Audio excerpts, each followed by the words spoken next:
Well, without that top 10, 15 centimetres of soil, we wouldn't have any food, we wouldn't have any fibre, we wouldn't have any fuel, we wouldn't have fresh water.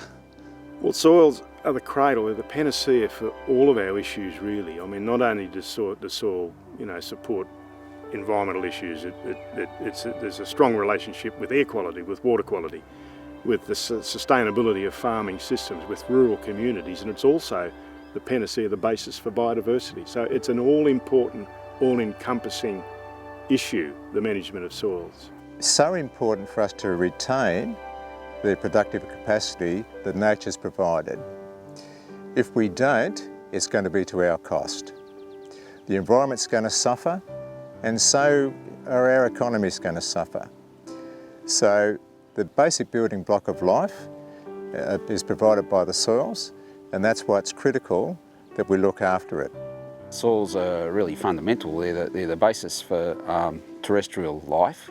Most of the biodiversity on land has got a lot to do with soils, either living there or it's at some stage of the cycle is there. That's all the nutrient cycling, and plants need to grow in it. That's where our food and fibre comes from. So it's essential for humans to survive, and also essential for the other life forms on the planet.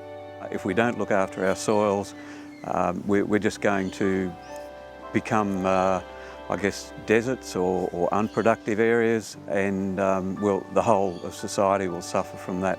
Australia might have a lot of mining operations, but the basis of pastoral and cropping production is still so important to our export markets and to the overall economics of Australia's system.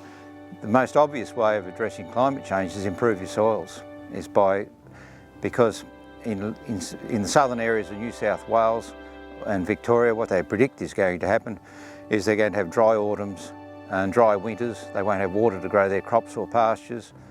But if you can improve your soils and capture the predicted higher rainfall in the summer months, well, the water will be stored in the soil. We may end up having another major phase of degradation because climates are changing, and the matching between the climate that we have and the management of the land is going to be changing as well.